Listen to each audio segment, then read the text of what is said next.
मेघपुर गांव हरे भरे खेतों के बीच बसा एक छोटा और शांत गांव था।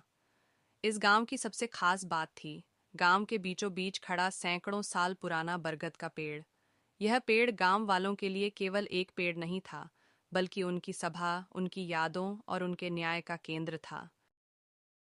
गांव में दो सबसे अच्छे दोस्त रहते थे, रामू और श्यामू।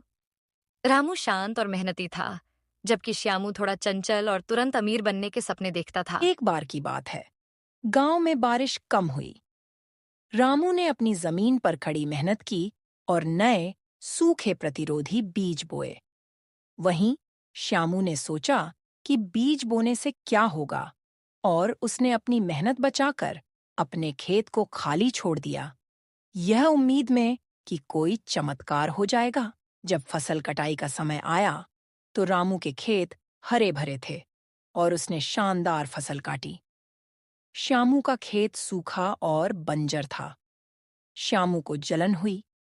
उसने रामू पर आरोप लगाया कि रामू ने उसके पानी के हिस्से को चोरी कर लिया है, जिसके कारण उसकी फसल नहीं हुई।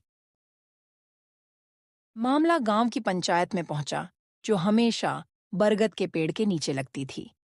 गांव के मुखिया दादाजी किशन ने दोनों की बातें शांति से सुनी। जब श्यामू ने अपनी शिकायत पूरी की, तो दादाजी किशन ने एक गहरी सांस ली और बोले, बरगद का पेड़, जो हमारे गांव का साक्षी है, झूठ नहीं बोलता। श्यामू, क्या तुमने रामू की तरह बीज बोते समय मेहनत की थी? क्या तुमने सूखे के बावजूद अपने खेत को पानी देने का प्रयास किया था? ये पेड़ जानता है कि रामू ने अपनी मेहनत से फसल उगाई है। दादाजी किशन ने आगे कहा, गांव का जीवन शहर की तरह भाग दौड़ वाला नहीं है, बल्कि ईमानदारी और मेहनत का है। चमत्कार खुद ब खुद नहीं होते श्यामू, ये रामू की मेहनत का फल है, न कि तुम्हारी बदकिस्मती। श्यामू को अपनी गलती का एहसास हुआ।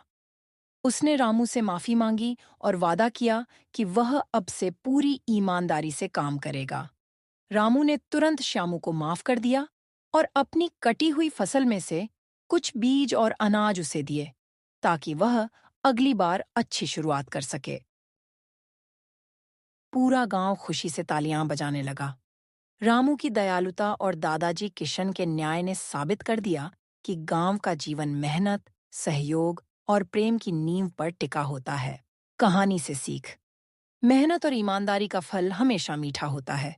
गांव का जीवन सहयोग और न्याय पर निर्भर करता है।